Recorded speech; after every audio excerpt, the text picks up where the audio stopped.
Hello, everyone. Good morning. Welcome to this Syntax and Teaching Grammar Academic Forum. It's a great pleasure to be with you today, where today we're going to be talking about another fantastic topic, which is called Test for Phrases. I'm a student at UTPL University, and I'm very excited to start with this topic. So let's get started. When it comes to demonstrate that a sequence of words represents a phrase, we can apply some tests. These tests could be of four kinds. The first one is ellipsis, the second substitution, third transposition, and the fourth coordination. Let's have a look a little bit more closely to each one. What's ellipsis? Ellipsis is the omission of a word or more words that must be supplied by the listener or the reader in order to be understood.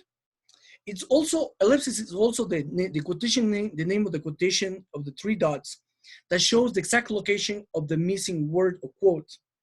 In other words, ellipsis is the word or the words that don't need to be spoken. Let's see some examples. Example number one, the ceremony honored 5 brilliant athletes from Europe who were visiting Ecuador becomes the ceremony honored 5 brilliant athletes, ...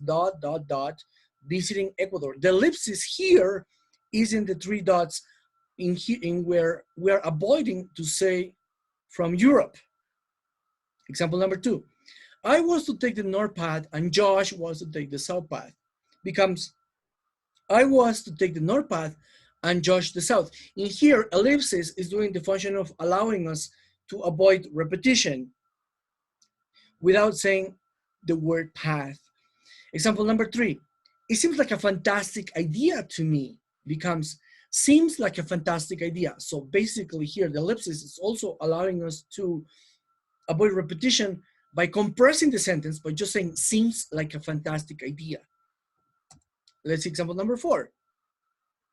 She was the greatest swimmer ever and remains the greatest swimmer ever. Becomes she was and remains the greatest swimmer ever. Here the ellipsis is allowing us to avoid mentioning the word swimmer, giving elegance and giving more clearance to giving our sentence to be more clear, and another elegant way to say the exact same sentence but in a shorter way. Example number five, I believe that this party can win the next election and will win the next election. Becomes I believe that this party can and will win the next election. Here the ellipsis is again allowing us to avoid repetition, giving the exact same meaning to the sentence without making it that long. Let's see the second type of test for phrases, which is substitution. Substitution is the replacement of a word or a phrase with a filler. This filler could be one, so, do, as some examples, in order to avoid repetition. Pretty close to ellipsis, but in a different way. Let's see some examples. Robert always brings us back souvenirs when he travels. Person A. Person B. Oh, nice. He bought some Mexican ones from his last trip, which were so pretty. Lucky you. Here, we are avoiding to say the word souvenirs by just saying the word once. Example number two. Person A has a problem with his TV. Do you think I should phone Steve and ask him to come and look at it? Yes, I do. Here, the substitution is allowing us to avoid repeating the whole sentence by just mentioning the word do. Example number three. There's this car with a tiger on it and this one with a dog. Which one do you think Mark would prefer? Person B. I think he like either. Again, is allowing us to just answer with a single word without having to say the whole sentence. Example number four. Does he have a lot of friends at work? No, no one. Here we can see the word one again, as we saw in example number one. Last example, we always have bread and milk in the morning. We do too. So here we can see the function of substitution in grammatical structures. Let's see what the third type of test for phrases is transposition. What's transposition? Transposition is the process where the parts of speech change the sequence where they are translated. In a sense, it is in a sense a shift of a word class. Grammatical structures are often different in different languages. Transposition is usually used between Spanish and English and Spanish because of the preferred position of the verb in a sentence. Let's see some examples. In English, hand knitted becomes in Spanish tejido a mano. Example number 2, he likes swimming translates as le gusta nadar, not nadando. Number 3, el carro rojo literally is the red car, as opposed to the correct translation, which is the red car.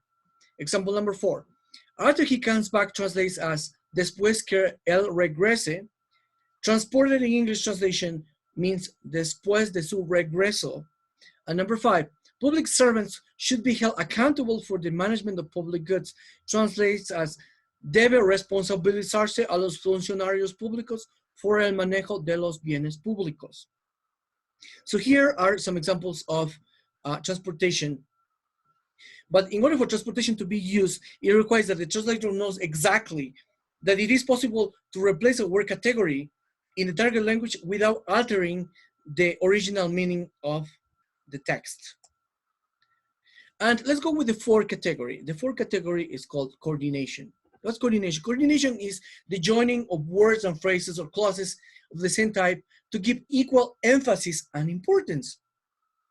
The common conjunctions are and, for, or, not, yet, so, to join the elements of a coordinate construction. Coordination can link constituents at any rank. It creates parallel grammatical structures that are identical in function and usually form as well. The use of coordinator creates what the traditional grammars call a compound grammatical structure. The coordinators themselves create different semantic links between the clauses. Let's see some examples of coordination. Example number 1, Jordan left early and Elizabeth followed. Here, we can say that we have the coordination by saying followed, adding addition. The coordination is mentioned in the form of addition. In example number 2, the team felt obligated, but the coach did not. In here, the coordination is shown as contrast when we say the coach did not. Example number 3, the media should leave or I will. In here, the coordination is represented in the form of alternative when we say or I will. Number 4, Martha does not want to see the doctor, not does Monica. Here, the coordination is represented in the negative alternative. And the number 5, Stacy drove very carefully, for the traffic was unusually heavy. Here, the coordination can be also represented as a reason.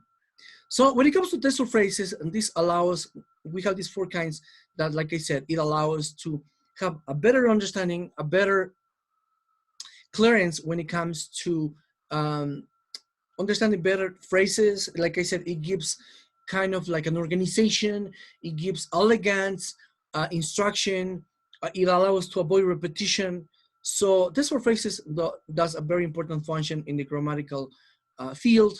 So it is very important for us as English teachers to become aware of test for phrases because they have multiple uses that can help us a lot to have a great grammatical presentation, a great grammatical understanding of clauses, words, and sentences so that we can help our students to understand these sentences better by knowing exactly these 4 kinds of test for phrases that will definitely serve us a lot for the future. It's been a great pleasure to be with you on this video. I look forward to see you in the next videos in the near future. Thank you for joining me and have a great day. Goodbye.